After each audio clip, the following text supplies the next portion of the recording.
Alright, this video is going to be the first in a series that is going to walk you through the steps of creating your electronic portfolio.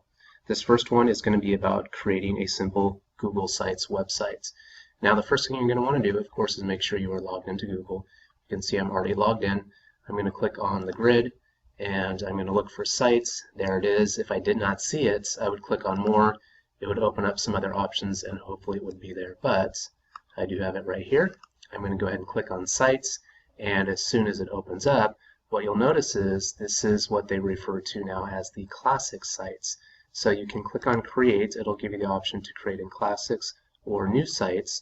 And we're going to work in new sites today, but I'm not even going to click it here. I'm going to click straight on here, what's going to take me to new Google Sites. Now this is what it looks like right now. I do not have any websites created. You get started just by simply clicking the plus sign right here. And as soon as you do that, your website will begin to open up. And if you have never created a website before, it looks no different, but this is what the new websites look like in Google Sites.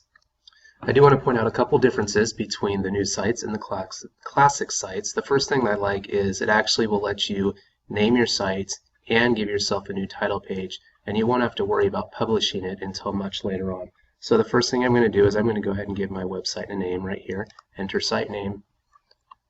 Sample Q 2017 presentation, and I have it written right here, and as soon as I click out of it, it will change the untitled sites, and there we go.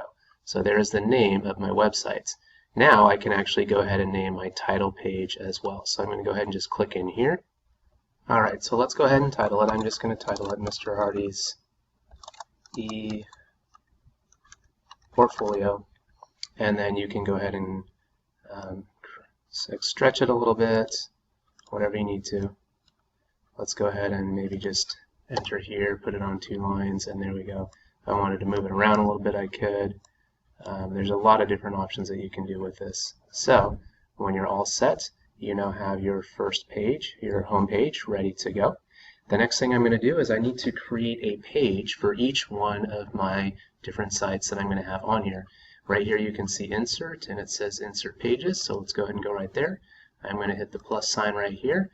I'm going to type in my first one, and it's going to be language arts. And I'm going to hit done. You can see right now I've added a web page, or I've added a second page.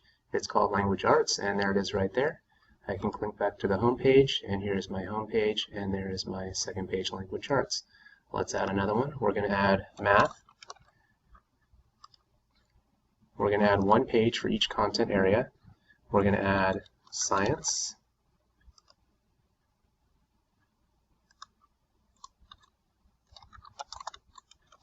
social studies,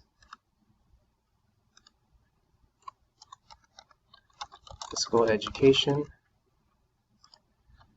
and there we go. So you can see right now, I go back to my home page. And there they are, language arts, math, science, social studies, and PE. Here's one of the great things that I really love about the new Google Sites is if I forgot to add a page, I wanted to start off with my resume. So I'm going to add one more page. I'm going to call it resume. And when I'm done, notice how it does go to the very end, but it's as simple as if I want to go ahead and move it. So go back to my home page. And I can literally just click and drag it and move it all the way to the top, and there it goes. Now it's my first page, and all these other ones are in order. So just like that, you can see that you've actually created a very simple website. This is your home page, and you can click on any one of these other pages. It will take you to the page. Obviously there's no content added in any of these, but those will all come up into future videos. So we hope you enjoyed this first series and be on the lookout for other ones in the future.